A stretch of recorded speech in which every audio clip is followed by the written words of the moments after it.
it hasn't been an easy, what are we like at 660 days of the war? So I can. Yeah. I stopped counting a long time ago. I think I stopped counting when it was like a year, and after that, it didn't make any more sense.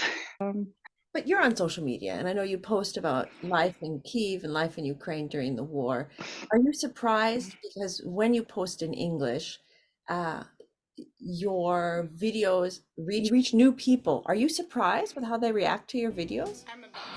Uh, well, I wouldn't say that I have that much of a reach, but what I do when I'm on social media is that I repost other content creators as much as I can, because when we talk about propaganda, so Russian propaganda machine is huge, and a lot of people just can't really get the voices of Ukrainians because they are drowned in this Russian propaganda. And so whenever someone speaks and explains what's really happening within Ukraine, that surrounds Ukraine, yes, in terms of politics, and just explains in layman terms, really amazing when it's done. Because the more voices we have, the more we are out there, the more understanding people can get. One of the easiest things people can do is amplify creators that the reason I asked that question is because recently I was talking about hybrid warfare and the role of the weaponization of refugees on the Finnish border. And a lot of times when one of my reels or a TikTok gets picked up, it hits people that have never heard about hybrid warfare before. And that's surprising to me because hybrid warfare has been so ingrained in everything Yes, about that's the Ukraine thing. that it's interesting for me to go, what, you don't know this is happening? And people get really defensive then because you can say, hybrid warfare influenced this, this, and this. And they go, that can't be true. This is a conspiracy theory. No, no, no, no. Yeah, it sounds like conspiracy, but then when you think about it, like Russia is huge, and like no one in its right mind would go there. Like, why would you? Okay, I'm probably a bit biased here, but they're like, why would a Syrian refugee go to Russia to St. Petersburg and then like, why would you do that? So if you are a refugee, you would choose Europe and not Russia. No, so and that's why they want to go somewhere else. And they've been taken there with all those bicycles, with all those KGB people protecting them. So, um, yeah, but no one, not even the locals, know about it, I believe. So if I call my relatives in Russia and ask them, "Oh, do you know about refugees at the border with Finland? So what do you know about that?" They would say, "What refugees? What border?" They would probably have no clue about that. So And I'm not that interested in them. how is that experience when you talk to your family in Russia? And do you have very cautious topics? I mean, basically, they're living in a I country would, that's attacking you. Yesterday, again, last night, uh, was attacked.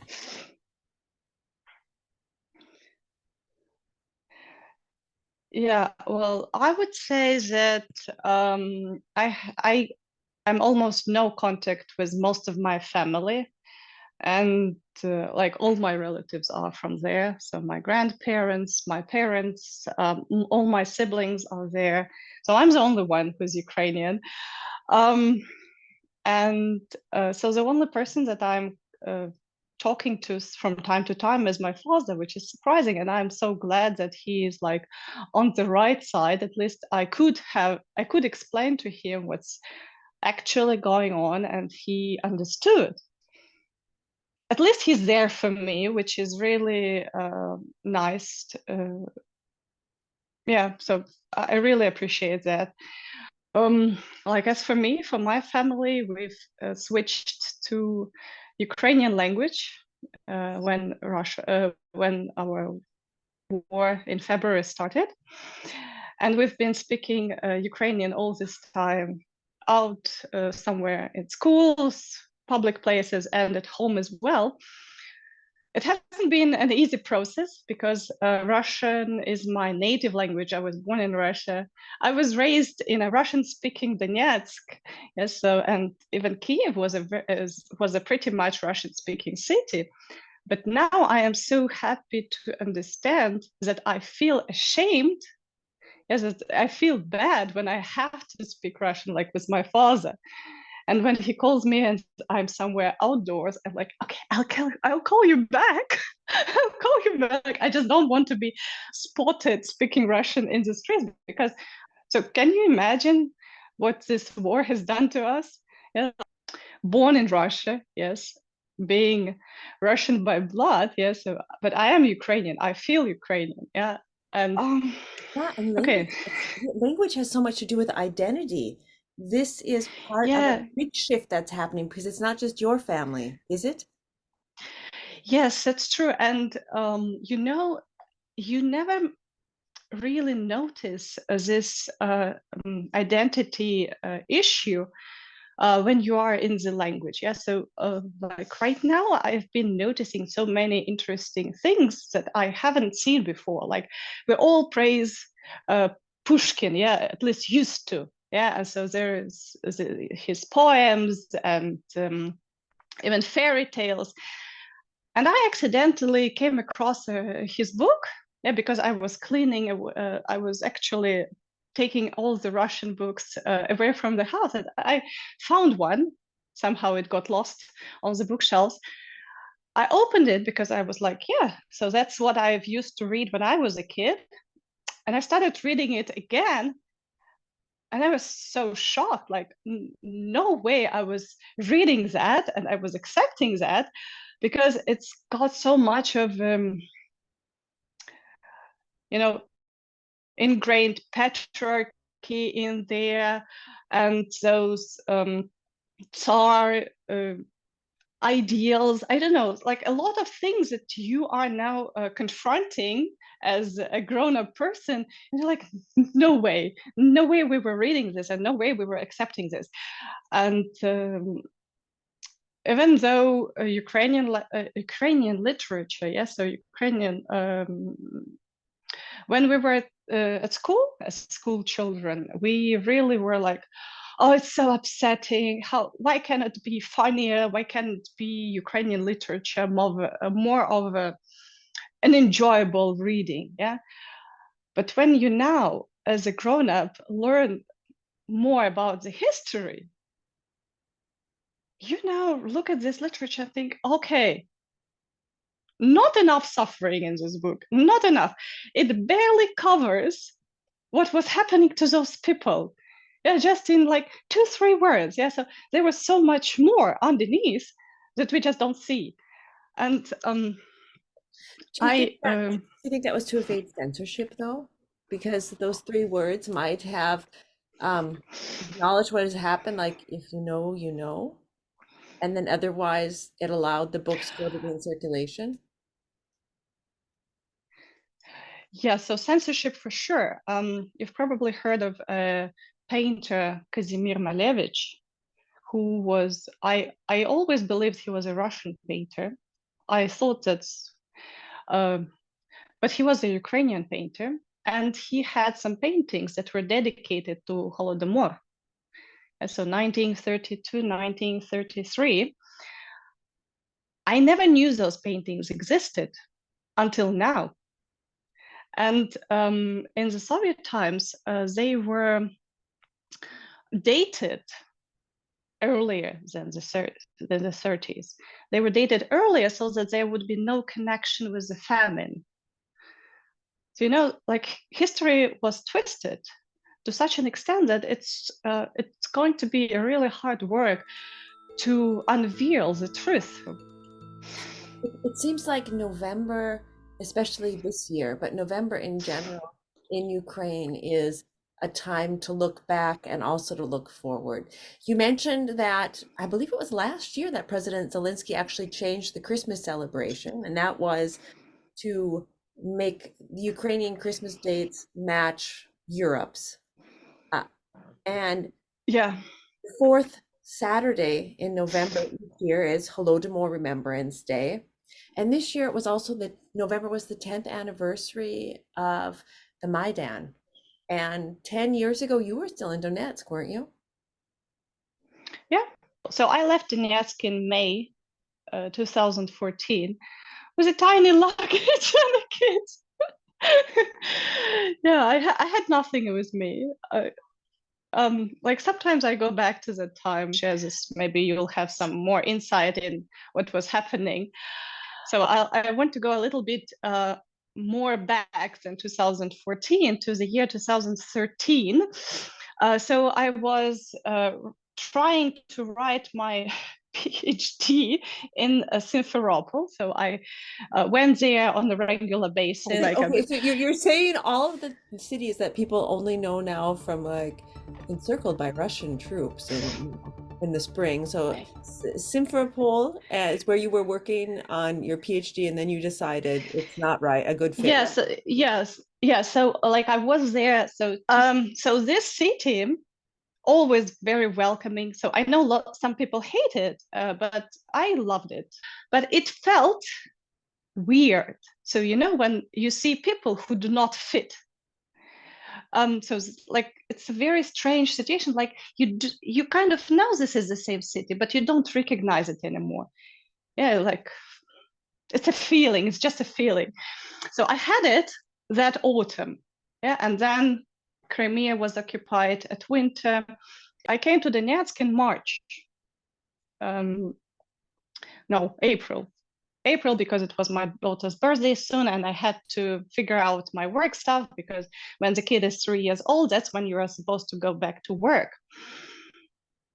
And the city started feeling weird as well. And I've started seeing people that didn't fit.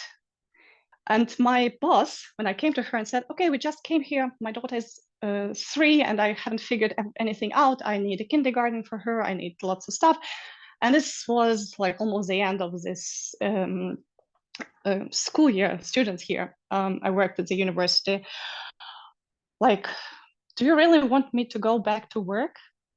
I was hoping that she would say, yeah, come back in September or August. But she said, no, you either come back to work or you don't. And I was like, fine.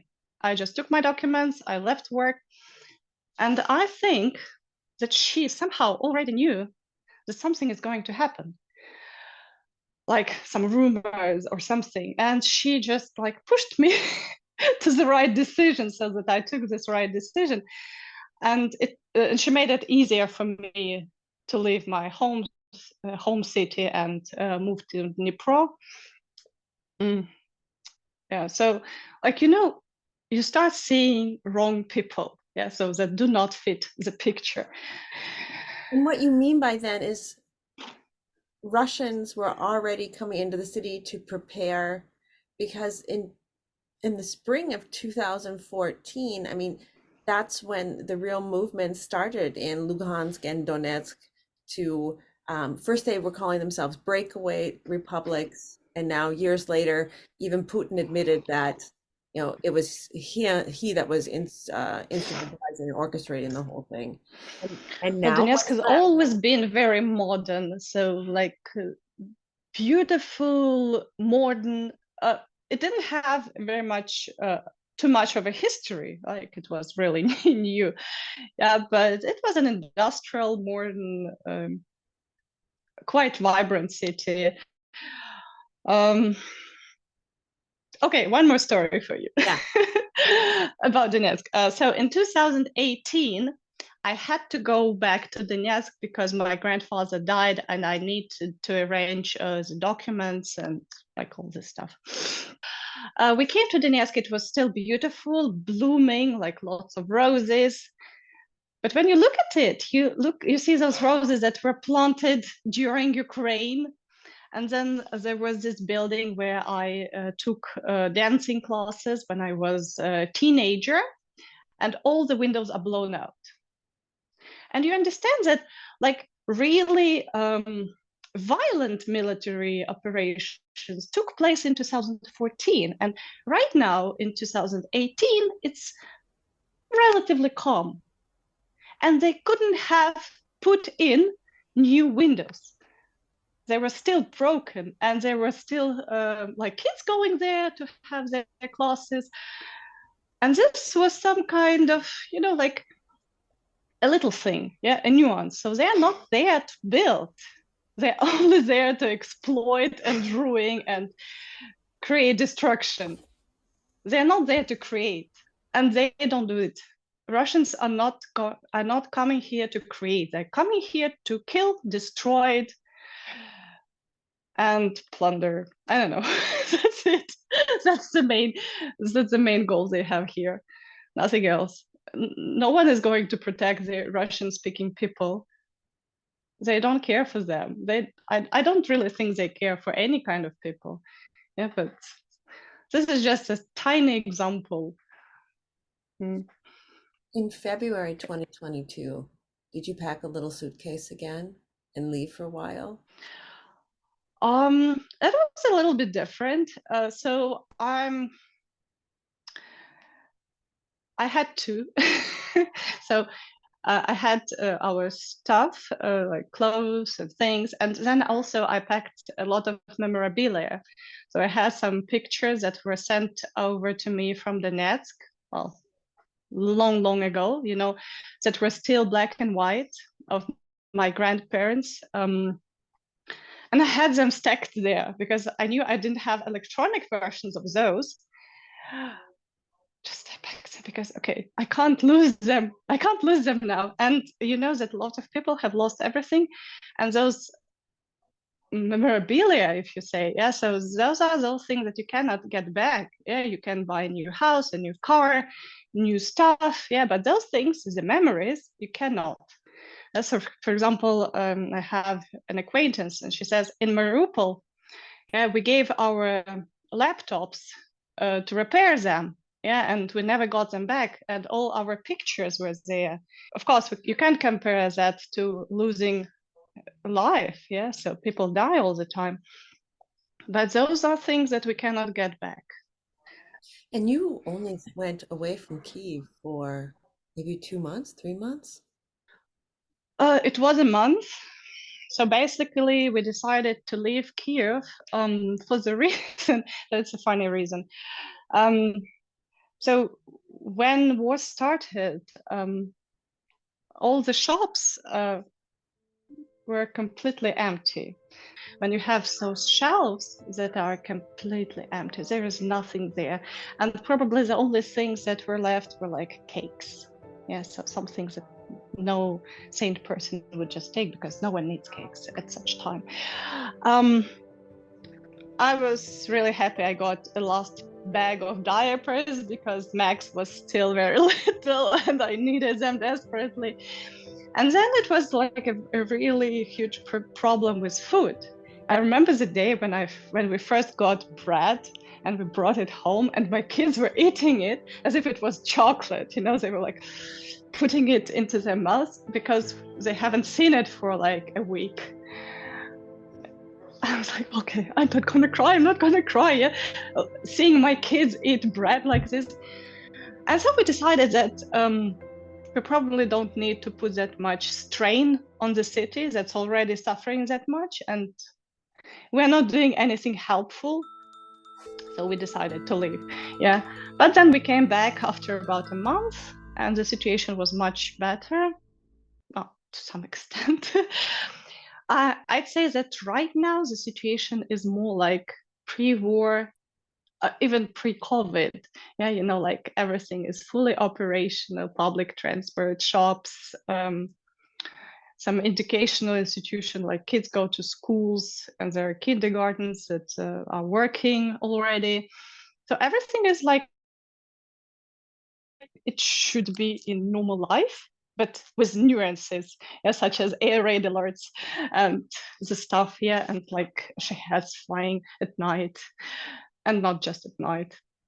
Well, last year when we talked in October, everyone was trying to figure out the tricks to get through the winter. Is this just something you do automatically now, or have things improved so much that the worries aren't as much? Well, this time last year we had blackouts. Uh, Now we haven't had a single one. Sometimes the electricity goes out for like a fraction of a second because you notice it like on the clock, electronic clock, yeah, so that something has been wrong. As for the rest, like we are prepared to some extent, but we do not panic that much because at least we've done it once. Yeah, we survived. Everything's fine. Like not fine to somebody else understanding. Yeah, probably.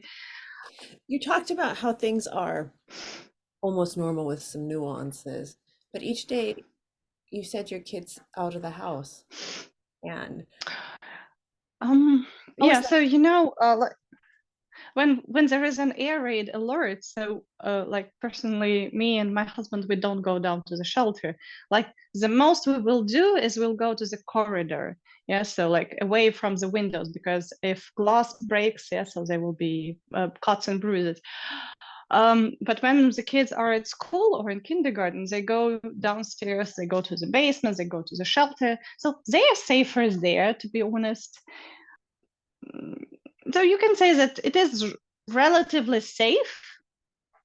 Um, I wouldn't say the same about the front lines or the cities at the front lines. So that's a very different story. Yes, like people from Kharkiv say, okay, you're lucky because you have air raid alerts, and then you hear the bangs.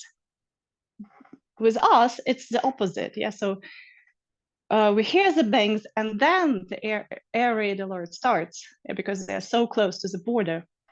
Yeah, So let's talk about that though, because everyone has different situations. And right now, the people in Kharkiv are closer to the front. Also, because Kyiv's the capital city, they've got, because Kyiv is the capital, it's important to protect the city maybe more than other places. What about Ukrainians that are outside of Ukraine? They they in um, some ways have it a lot easier. Is there comparisons there about how mm, how people sitting outside Ukraine in much more safety? Is there any, as the war drags on, social jealousy happening? no. Well, I mean, I believe at some point there was, but nobody really understands what it's like to be abroad and what's it like not to be connected to your community. Because, like, you don't even notice it, but we have so much connectedness and interconnectedness.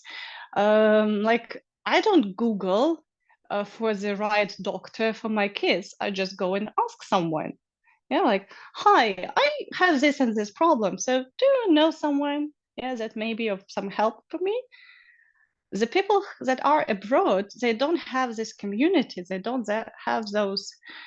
They're just like lost and cut from everything. And of course, there is a matter of language when no one understands you and you don't understand anyone. I know President Zelensky's spouse, Olena Zelenska, has been doing things about mental health. Are the schools also addressing, like Tanya's 12 years old, people, bad things are happening. People are losing family members. There's tragedies almost every day.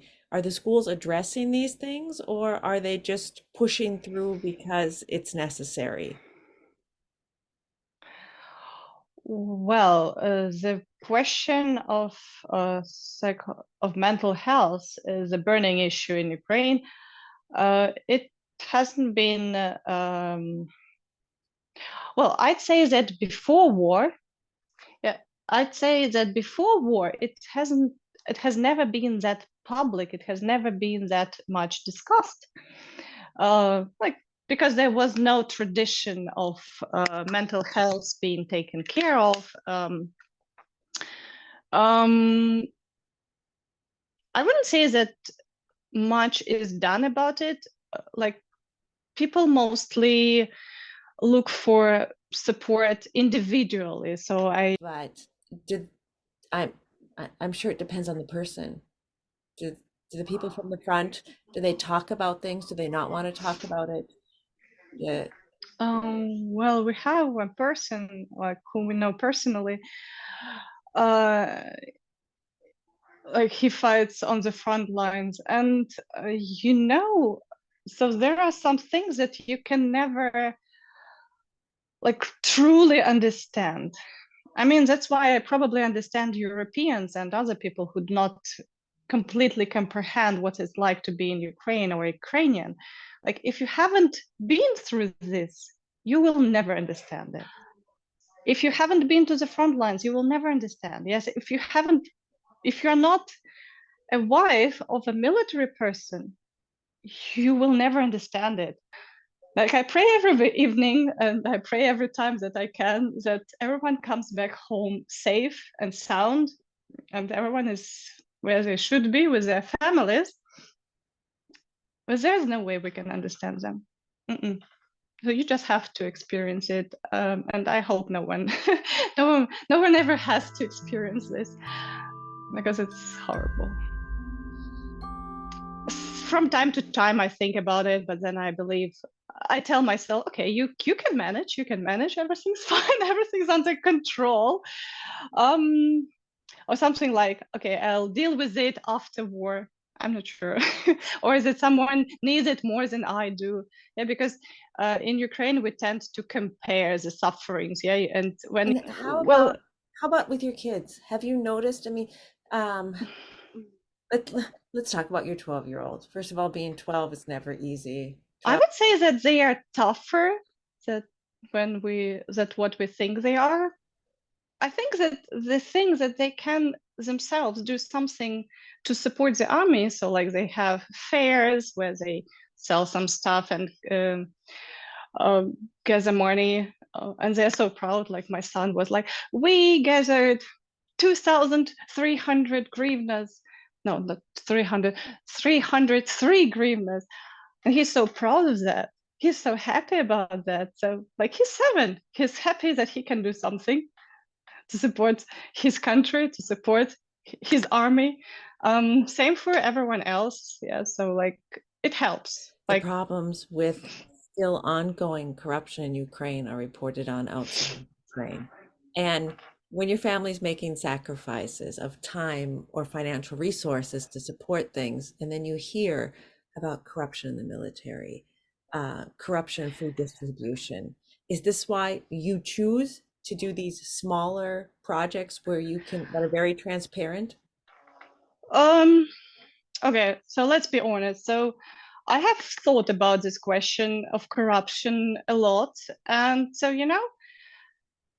um, so we have the corruption that is now being unveiled, that is now being punished, that is now being talked about.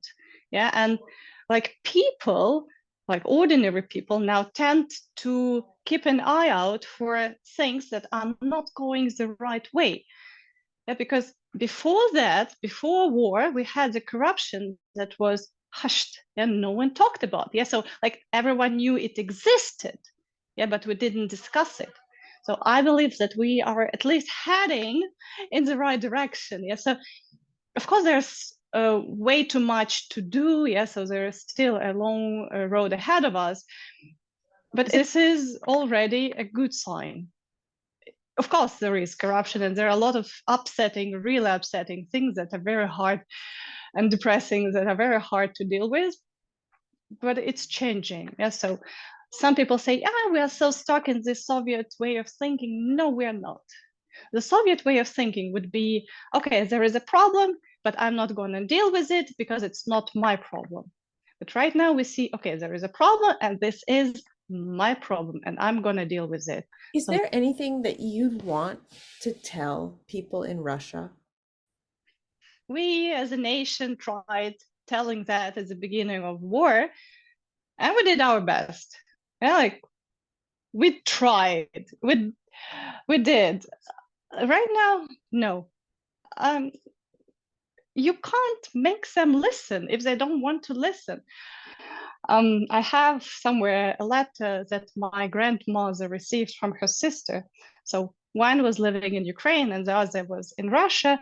And this letter was dated 1992. So it's like a year after Ukraine got its independence, if we talk about years. And so there was this, like, the last paragraph of this letter was like, yeah, you were right. They were telling us all those lies. And now I see it, that what you told me was true. And now it's like, it's the same thing. Yeah. So, like, we were telling them that those were lies.